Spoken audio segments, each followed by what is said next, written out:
सन्यासी जी हैं। अरे महाराज, आपने हमें रोका क्यों? अरे मर जाने दो हमें। कहा महाराज जी, हमने इसलिए तुम्हें रोका है कि ये शरीर बड़े भाग्य से मिलता है और आज तुम कुएं में कूद करके अपने प्राणों की आहुति दे रहे हो। अरे जीवन ही संघर्ष है, कैसे न हो साथ कोई, अकेले बढ़ो तुम, सफलता तुम्हारे कदमें चूम लेगी, बिना जो जगाए सदा जो जगाए, अगुना क्या जिसे जो उगाए उगाए, अगर उग सको तो उगो सूर्य से तुम, सफलता तुम्हारे कदम चूम लेगी। व्यक्ति के जीवन में कोई ना भी हो, अगर व्यक्ति के जीवन में हौसला है तो हर जगह पे सफलता है, और उसके अंदर अगर हौसला नहीं है तो सफलता भी नहीं है। परमात्मा भी साथ नहीं देगा। अगर तुम्हारे अंदर कुछ करने की लालसा नहीं है तो परमात्मा भी नहीं साथ देता है। अगर तुम्हारे अंदर जुनून है कि हम ये काम करेंगे तो काम होके रहेगा, होके रहेगा। जीवन में अड़चने तो आएगी, और एक बात और याद रखना, धर्म के काम में अधिकांश अड़चने आती हैं। तुम बिटिया की शादी करो, लड़का की, ये धर्म का काम है। बिटिया की शादी करोगे तो ये पुण्य का काम है कि नहीं? बोलो, पुण्य का काम है। लड़का होता है भाग्य से परिचित जी, लड़का होता है भाग्य से, लेकिन बिटिया होती है सौभाग्य से। लड़का में एक भाग और बिटिया में कितने भाग? 100।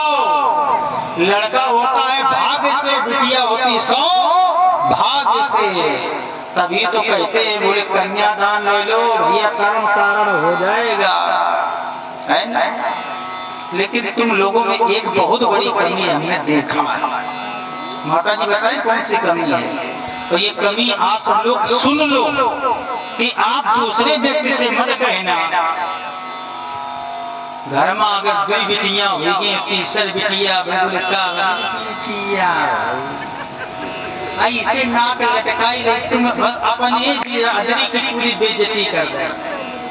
लड़का हो जाए तो समझ लो छाती 36 और बिटिया राम भरे सौभाग्य से बिटिया भई हैं। एक कन्यादान बराबर 100 यज्ञ, एक कन्यादान बराबर 100 यज्ञ। और एक लड़का की तुम शादी करी हो तो मालूम है बिटिया का कन्यादान करने में 1 लाख फल की प्राप्ति होती है, 1 लाख फल की प्राप्ति होती है। और लड़का की जो शादी होके घर में आती है तो उसमें फल की प्राप्ति नहीं होती है, वो माँ बल्कि दुर्गति होती है। हाँ, दुर्गति। बड़ी लालसा थी घर में बहुरिया, ये रोटी बनी बनाई खाए का मिली, लेकिन जो पहुंचे 1.5-2 साल बाद बड़ी के बाद तब लिए तो माँ डालो अब बताओ ना। ये तुम्हारे गांव की तुम माताएं बहनें ठीक है, बहुएं ठीक है, हाँ, लेकिन ये गंगा पार की बात बताए रहे। हाँ, हमारे तिस्ती गांव में रोडही पे है तिस्ती, तो एक लोगन की शादी हुई के आई तो अगल बगल पड़ोसी वाली मुंह दिखाई का बोले हुआ नहीं बताते, मुंह दिखाई का बोले हुआ। तो एक पड़ोसन वाली आई, बोली जी तुम्हारी बहुरिया कैसी? तो सासू जी चिल्लाए के बोली, अरे हमारी बहुरिया चंद्रमुखी है, चंद्रमुखी। क्या बोली? चंद्रमुखी। और जो ही 2-3 साल भये तो बहुरिया ने कपड़ी के बाल पकड़े, फिर पड़ोसन वाली आई, बोली बहुरिया कैसी? बोली जी पूछा ना हो तो सूरजमुखी है, सूरजमुखी। पहले थी चंद्रमुखी और अब हुई गई सूरजमुखी। और जो है बहुरिया ने मारी पटकी दुई सासू जी के। तो फिर एक पड़ोसन वाली आई, पूछे बहुरिया तुम्हारी कैसी? बोली जी पूछा ना हुआ तो ज्वालामुखी। हाँ, तो ध्यान देना, बिटिया होती है सौभाग्य से और लड़का होता है भाग्य से। जीवन में जिसके घर में अगर बिटिया हो जाती है उसके घर में लक्ष्मी का वास होता है, लक्ष्मी का वास। पिता कितना भी बीमार हो, याद रखना आप सब लोग, आपको बहुत काम की चीज बता के जा रहे हैं। और 6 दिन जो कथा कहेंगे आपकी मतलब की बात कहेंगे। कथा तो वही है, ध्रुव की कथा वही है, वो प्रहलाद की कथा है, लेकिन कथा के बीच में घर गृहस्थी की चर्चा जरूर होना चाहिए। अगर पिता बीमार है और माँ बीमार है तो मैं मंच से गारंटी देता हूँ, ये पद्म पुराण में उल्लेख मिला है, शिव पुराण में भी है कि अगर पिता बीमार है, दिक्कत परेशानी है, माँ को परेशानी है, तो पिता एक काम करे, समझ लो उसके जीवन में न कोई बीमारी आएगी और न कहीं अकाल मृत्यु आएगी। लेकिन आएगी कैसे? जो पिता अपनी बेटी को साथ में बिठा करके भोजन करवाता है तो उसके जीवन में कभी अकाल मृत्यु नहीं आएगी। बेटी को साथ में बैठा करके भोजन करवाना, मैं दावा कर रहा हूँ कभी भी तुम्हारे जीवन में बीमारी भी नहीं आएगी और न अकाल मृत्यु आएगी, है ना। उसके घर में लक्ष्मी का वास होगा, क्योंकि वो बेटी घर को सजाती है, बल्कि पिता के जीवन में जो आपत्तियां विपत्तियां होती हैं उसका वो बेटी हरण कर लेती है, वो बेटी है। अगर पिता बीमार हो जाता है तो बेटी सबसे पहले दौड़ के पूछती, कभी भी देख लेना यहाँ पर जो हमारी माताएं बैठी हैं, केवल एक बार अपने बेटे से कहना, रात्रि में 12-1 बजे 2 बजे जब भयंकर नशा हो किसका, नींद का, तो कह देना अपने बेटे से कि बेटा 1 गिलास पानी ले आओ। तो वही और वही अगर तुम बेटी से अपने कह देना तो तत्काल रात में उठ करके पहुंचेगी, अपने पिता को, माँ को पानी पिलाएगी। वो बेटी का दर्द होता, वो प्यार होता, वो स्नेह होता बेटी का। आज वही महाराज जी कहते हैं,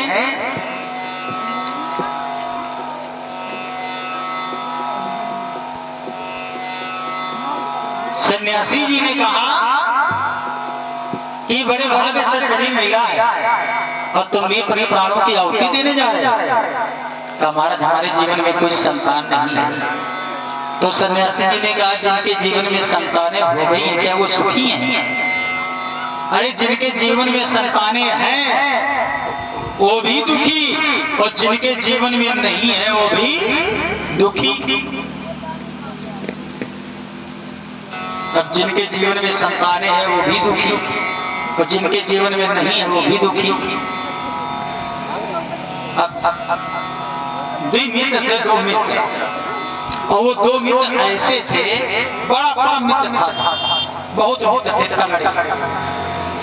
तो हुआ क्या कि दोनों मित्र बिछड़ गए। एक मित्र के 4 बेटे हुए और एक मित्र के 2 बेटे हुए।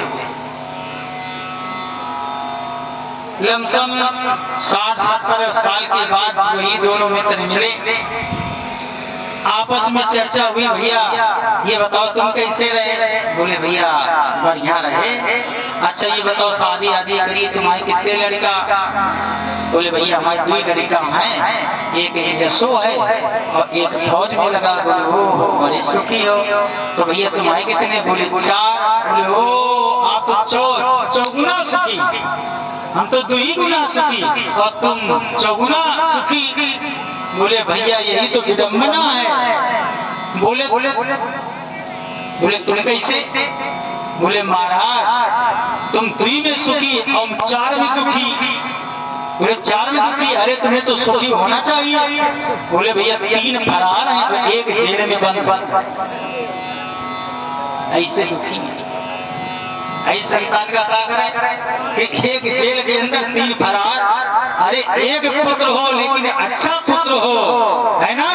लिखा है तुलसी बाबा ने कि जननी जुई जो सुत बड़े भागी, जे पितु मात चरण अनुरागी।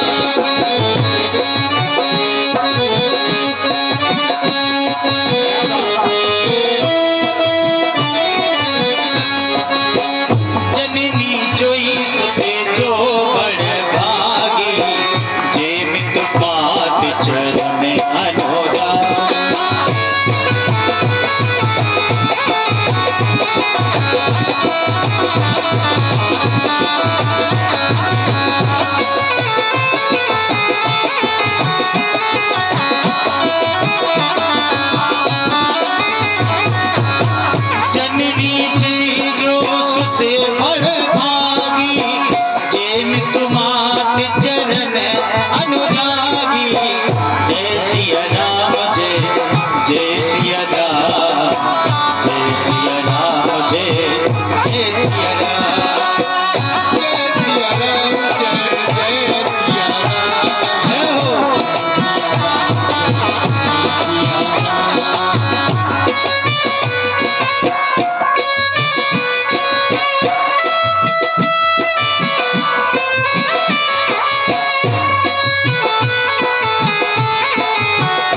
संसार में वो माता पिता धन्य होते हैं जिनके जीवन में अगर एक अच्छा पुत्र हो जाता है तो उसका जीवन सार्थक हो जाता है। दादा एक बात आप बता रहे हैं, लोग कहते हैं पाप पुण्य क्या है, दिखाई नहीं पड़ता। चलो आज हम आपको पाप पुण्य दिखाए दे रहे हैं, प्रमाणित करे दे रहे हैं कि पाप क्या है और पुण्य क्या है। पुण्य रूपी वो है दादा जिसके जीवन में अगर एक पुत्र अच्छा हो जाता है, जो माता पिता की बात मानते हैं, जो माता पिता के अनुकूल चलते हैं, तो समझ लेना वो पुण्य रूपी है। और जिनके जीवन में अगर दूसरा पुत्र हुआ और चल के आया, उठाया डंडा, सीधे 4 माता जी के धरे, 4 पुत्र पिताजी के धरे, तो ये बताओ पुण्य है कि पाप। दूसरा वाला आया, उसने 2 थप्पड़ धरी कनपटी में, तो उसके जीवन में हो गई ये है पाप। और पुण्य रूपी वो जो माता पिता की सेवा करते हैं। और पाप रूपी क्या है, जो माता पिता को सताते हैं, परेशान करते हैं, वो है पाप रूपी। उसी की कोख से जन्म लेते हैं, कहीं नहीं, क्योंकि हमारे भाइयों के शरीर से अंश निकल करके माताओं के अंदर आता है, और माताओं के द्वारा वही गर्भ जब पलित होता है और जन्म लेता है, तो अब वही चाहे पुण्य मान लो चाहे पाप मान लो। अगर तुम्हारी बात मानना है तो समझ लीजिए हमारे पुण्य है, अगर नहीं बात मानना है तो चौराहे पे बैठ के बढ़िया खेल रहा है, झगड़ घर में रुपया पैसा सब चलोगा। हाँ, शाम का ठर्रा धरी चले आ रहे हैं, बोले मेरा मन डोले, मेरा तन डोले, दिल का गया करार। हाँ, अब कौन संभाले ये शरीर? ये क्या है? ये है पाप। वही महाराज जी कहते हैं कि कहा जिनके जीवन में है संतानें वो भी दुखी, जिनके जीवन में नहीं है वो भी दुखी। अब ध्यान देना परीक्षित जी, सन्यासी जी ने कहा क्या करोगे संतान पा करके? बोले महाराज जब तक संतान नहीं होगी तब तक हम जाएंगे नहीं। तो सन्यासी जी ने कहा यद्यपि तुम्हारी मस्तिष्क से रेखाएं बता रही हैं कि 1 जन्म की बात छोड़ो, तुम्हारे 7 जन्मों तक कोई भी संतान नहीं है। अब बताओ, एक जन्म की बात हुई तो आदमी झेल ले, लेकिन महाराज जी कितने जन्म तक? 7 जन्म तक। बोले महाराज ऐसा करो, एक हमें सल्फाज की टिकिया दे दो तो हम लेन खाए और सीधे गोविंदाय नमो नमः। लेकिन दया गई नारद वही सन्यासी जी को, सन्यासी जी ने एक दिया फल और ले करके दे दिया ब्राह्मण को और कहा जाओ यही फल तुम अपनी पत्नी को खिला देना, लेकिन तुम्हारी पत्नी को कुछ नियम करने होंगे। बोले कौन से नियम? बोले सत्यम शौचम दया दानम मेक भक्त भोजनम वर्षा विधि स्त्रिया कार्यम तेन पुत्र अति निर्गला सत्यम शौचम दया दानम। तुम्हारी पत्नी को सत्य बोलना पड़ेगा, सत्यम शौचम नियम संयम से रहना होगा, हृदय में दया रखनी होगी, एक वक्त भोजन करना पड़ेगा। कितने दिन तक? 1 वर्ष तक। अगर तुम्हारी पत्नी ने ये किया तो तुम्हें सुंदर पुत्र की प्राप्ति होगी। लेकिन प्रेमियों, नियम संयम के साथ में हुआ क्या कि फल तो दे दिया, अब आत्मदेव ब्राह्मण वही फल लेकर के आए, अपनी पत्नी को दिया। अब देवी जी ने फल तो ले लिया, लेकिन बैठे बैठे सोच रही कि जब हम इस फल को खाऊंगी तो मेरे उदर में बालक आएगा, जब बालक आएगा तो उदर बढ़ेगा, और जब उदर बढ़ेगा तो भूख कम लगेगी, जब भूख कम लगेगी तो शरीर में कमजोरी आएगी, और जब कमजोरी होगी तो दैवी गति से घर में लग गई आग तो हम जल के हो जाऊंगी। लिए बैठे सोच रही है, और तब तक क्या हुआ, इसी धुंधली की आ गई बहन और कहा तुम क्या सोच रही हो? बोले हम ये फल खाना नहीं चाहते। बोले नहीं खाना चाहती हो तो जाओ, तुम्हारे दरवाजे पे एक गाय बंधी है। क्या बंधी है? गाय। और उस गाय को तुम खिला